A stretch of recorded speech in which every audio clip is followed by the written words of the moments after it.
प्यारे बच्चों, मैं ज्योति एसडीएस विद्यापीठ से एसडीएस विद्यापीठ ऑनलाइन क्लासेस में आपका स्वागत है। आज हम लोग पढ़ेंगे कक्षा 5 की क्लास में सामाजिक विज्ञान अध्याय 14 संघीय शासन। संघीय शासन, संघ का अर्थ होता है एक साथ। संघीय शासन मतलब संघीय, संघ का अर्थ होता है एक साथ शासन। अब देखते हैं इसके बारे में हम लोग जानते हैं। हमारे देश में वर्तमान में 28 राज्य और 8 केंद्र शासित प्रदेश हैं। हमारे देश में वर्तमान में 28 राज्य और 8 केंद्र शासित प्रदेश हैं। हमारा देश इन सबसे मिलकर के बना है। हमारा देश किससे मिलकर के बना है? राज्य और केंद्र शासित प्रदेशों से मिलकर के बना है। अतः इसे संघ कहते हैं। क्या कहते हैं इसे? संघ कहते हैं। हमारे देश का शासन प्रबंध भी 2 स्तर पर होता है। हमारे देश का जो शासन प्रबंध है, शासन को चलाने के लिए, सुचारू रूप से सही ढंग से चलाने के लिए 2 स्तरों पर इसका काम होता है। संघ तथा राज्य स्तर। संघ तथा राज्य स्तर। संघ स्तर पर शासन चलाने वाली सरकार को संघीय सरकार या केंद्रीय सरकार कहते हैं। देश के सभी राज्यों के ऊपर इसका नियंत्रण होता है। जो केंद्रीय सरकार होता है, देश के सभी राज्यों के ऊपर इसका नियंत्रण रहता है। राज्य के स्तर पर शासन चलाने वाली सरकार को राज्य सरकार कहते हैं। राज्य के स्तर पर शासन चलाने वाली सरकार को सही रूप से चलाने वाली सरकार को क्या कहते हैं? राज्य सरकार कहते हैं। केंद्रीय सरकार और राज्य सरकार दोनों की शक्तियों और कार्य संविधान में निश्चित कर दिए गए हैं। केंद्रीय सरकार और राज्य सरकार दोनों की शक्तियां और कार्य संविधान से निश्चित कर दिए गए कि किसको कौन सा कार्य करना है। उदाहरण के लिए देश की सुरक्षा और विदेशों से संबंधित केंद्रीय सरकार के कार्य हैं। जान माल की देखभाल, शिक्षा आदि राज्य सरकार के कार्य हैं। ये एक दूसरे से सहायता करती हैं। ये एक दूसरे की सहायता करती हैं, एक दूसरे से मदद करती हैं। देखते हैं केंद्रीय सरकार।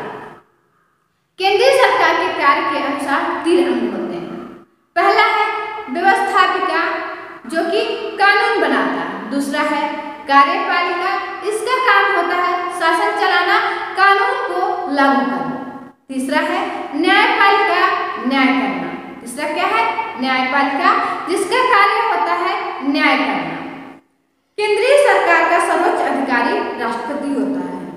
केंद्रीय सरकार का जो सर्वोच्च अधिकारी हो कौन है? राष्ट्रपति होता है तथा यह देश का पहला नागरिक कहलाता है। राष्ट्रपति जो है देश का पहला नागरिक कहलाता है। अब देखते हैं पहला व्यवस्थापिका, इसका कानून बनाने में इसकी क्या सहायता होती है? व्यवस्थापिका को संसद भी कहते हैं। व्यवस्थापिका को क्या कहते हैं? संसद भी कहते हैं। इसके 2 सदन हैं, लोकसभा और राज्यसभा। लोकसभा के सदस्य द्वारा चुने जाते हैं। लोकसभा के सदस्य जनता द्वारा चुने जाते हैं। 25 वर्ष या इससे अधिक आयु के स्त्री पुरुष चुनाव के प्रत्याशी उम्मीदवार हो सकते हैं। प्रत्याशी भारत का नागरिक होना चाहिए। जो प्रत्याशी उम्मीदवार है वो भारत का नागरिक होना चाहिए। वह पागल, दिवालिया अथवा न्यायालय द्वारा दंडित नहीं होना चाहिए। जो उम्मीदवार हो वो पागल, दिवालिया या न्यायालय द्वारा कोई दंडित नहीं होना चाहिए। 18 वर्ष या इससे अधिक आयु के लोग चुनाव में वोट दे सकते हैं। जिस प्रत्याशी को सबसे अधिक वोट मिलते हैं वह चुनाव जीतता है। जिस प्रत्याशी को सबसे अधिक वोट मिलते हैं वो क्या होता है? वो प्रत्याशी चुनाव को जीतता है। इस प्रकार चुने गए प्रतिनिधि से लोकसभा बनती है। इसके सदस्य 5 वर्ष के लिए चुने जाते हैं। इसका कार्यकाल 5 वर्ष का होता है। अब देखते हैं राज्यसभा। राज्यसभा के सदस्यों का चुनाव राज्यों के विधानसभाओं के सदस्यों द्वारा होता है। राज्यों के जो विधानसभाओं के सदस्य होते हैं उनके द्वारा राज्यसभा का चुनाव होता है। यह 6 वर्ष के लिए चुने जाते हैं। इनका कार्य 6 वर्ष होता है। इनके 1/3 सदस्यों का एक स्थान प्रत्येक 2 वर्ष बाद नए सदस्य ले लेते हैं। राष्ट्रपति का चुनाव लोकसभा, राज्यसभा और राज्य की विधानसभाओं के चुने सदस्य करते हैं। राष्ट्रपति देश का सर्वोच्च अधिकारी होता है। राष्ट्रपति देश का पहला नागरिक होता है। यह 5 वर्ष के लिए चुना जाता है। इसका कार्यकाल 5 वर्ष का होता है। लोकसभा और राज्यसभा के सदस्यों को सांसद कहते हैं। लोकसभा और राज्यसभा के सदस्यों को सांसद कहते हैं। उपराष्ट्रपति का चुनाव केवल लोकसभा और राज्यसभा के सदस्य करते हैं। जो उपराष्ट्रपति होते हैं उनका चुनाव लोकसभा और राज्यसभा के सदस्य करते हैं। उपराष्ट्रपति राष्ट्रपति की अनुपस्थिति में कार्यभार संभालता है। अगर राष्ट्रपति नहीं है, उसके राष्ट्रपति के अनुपस्थिति में उपराष्ट्रपति कार्यभार राष्ट्रपति का संभालता है। राष्ट्रपति राज्यसभा की अध्यक्षता का भी अध्यक्ष होता है। राष्ट्रपति जो है राज्यसभा का भी अध्यक्ष होता है। पहला है संसद कानून का निर्माण करती है। संसद क्या करती है? कानून का निर्माण करती है। दूसरा, संसद संविधान में संशोधन करती है। जो हमारा संविधान है उसमें संशोधन करती है।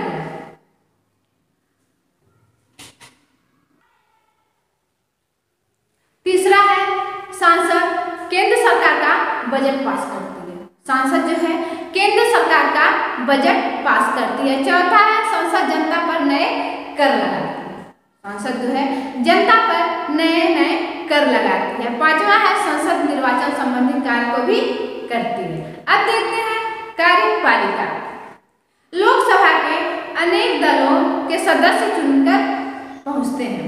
लोकसभा के जो अनेक दलों के सदस्य वो चुनकर पहुंचते हैं। प्रत्येक दल अपना नेता चुनता है।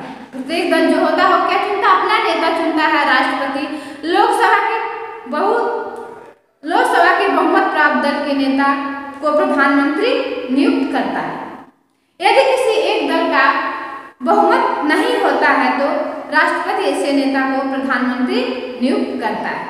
जिसे लोकसभा में बहुमत समर्थन हो, प्रधानमंत्री की सलाह से राष्ट्रपति अन्य मंत्रियों से को नियुक्त करता है। प्रधानमंत्री तथा मंत्रियों से मिलकर मंत्रिमंडल बनता है। मंत्रिमंडल देश का शासन चलाता है। मंत्रिमंडल जो होता है वो देश का शासन चलाता है सही ढंग से और सुचारू रूप से। राष्ट्रपति, उपराष्ट्रपति, प्रधानमंत्री और मंत्रीगण कार्यपालिका के सदस्य होते हैं। वे संसद के प्रति उत्तरदायी होते हैं। संसद के प्रति क्या होते हैं? उत्तरदायी होते हैं। संसद भवन नई दिल्ली में, जहां संसद के सभी कार्यवाहियां संचालित की जाती है। अब देखते हैं न्यायपालिका। न्याय करने के लिए हमारे देश में अनेक न्यायालय हैं। न्याय करने के लिए हमारे देश में बहुत सारे अनेक न्यायालय हैं। देश का सबसे बड़ा न्यायालय उच्चतम न्यायालय कहलाता है। देश का जो सबसे बड़ा न्यायालय है वो उच्चतम न्यायालय कहलाता है। दिल्ली में स्थित है। इनके न्यायाधीश होते हैं उनको राष्ट्रपति नियुक्त करता है।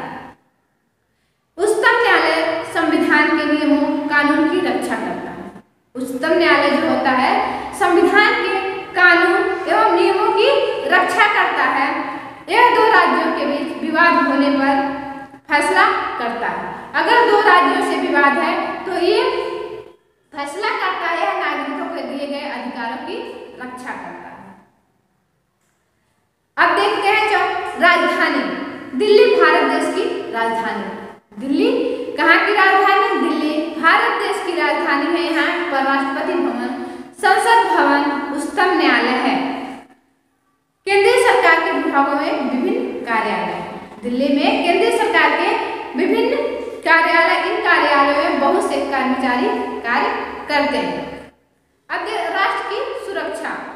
हमारे देश की शक्तिशाली थल सेना, जल सेना, वायुसेना जो अपने अपने स्थान पर सतर्क रहती है। सेना इन तीनों अंगों में सैनिकों को युद्ध प्रशिक्षण ट्रेनिंग दिया जाता है। भारतीय थल सेना, जल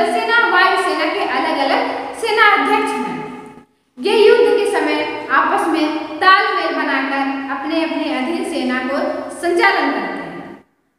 तीनों सेनाध्यक्षों के कार्यालय देश की राजधानी नई दिल्ली में है। भारत का राष्ट्रपति तीनों सेनाओं का सर्वोच्च सेनापति अधिकारी होता है। रक्षा संबंधी कार्य के लिए मंत्रालय जिसका प्रमुख रक्षा मंत्री होता है। सेना के अतिरिक्त कुछ अर्धसैनिक बल भी हैं, जैसे सीमा सुरक्षा बल, भारत तिब्बत सीमा सुरक्षा बल, राइफल्स, तटरक्षक बल आदि ये देश के सीमाओं पर तैनात रह करके उसकी सुरक्षा का कार्य सजगता और कुशलता से करते हैं। आपदा के समय वे दिन रात कार्य करके लोगों की सहायता करते हैं। देश के भीतर कुछ समस्याओं का समाधान पुलिस, केंद्रीय रिजर्व पुलिस करती है। आइए कुछ दोहराते हैं, जैसे हमारी राष्ट्रभाषा क्या है? हमारी राष्ट्रभाषा हिंदी है। व्यवस्थापिका के 2 सदन हैं, राज्यसभा तथा लोकसभा। व्यवस्थापिका के कितने सदन हैं? व्यवस्थापिका के 2 सदन हैं, लोकसभा तथा राज्यसभा। लोकसभा के सदस्य 5 वर्ष के लिए चुने जाते हैं। संसद भवन दिल्ली में स्थित है। संसद भवन कहाँ स्थित है? संसद भवन दिल्ली में स्थित है। संघ स्तर पर शासन चलाने वाली सरकार को केंद्रीय सरकार कहते हैं। प्यारे बच्चों, आप लोगों को समझ में आ गया होगा संघीय शासन, एक साथ एक संघ में शासन कैसे चलता है। आप लोग इसे पढ़ेंगे, समझेंगे। फिर मिलते हैं अगली वीडियो में।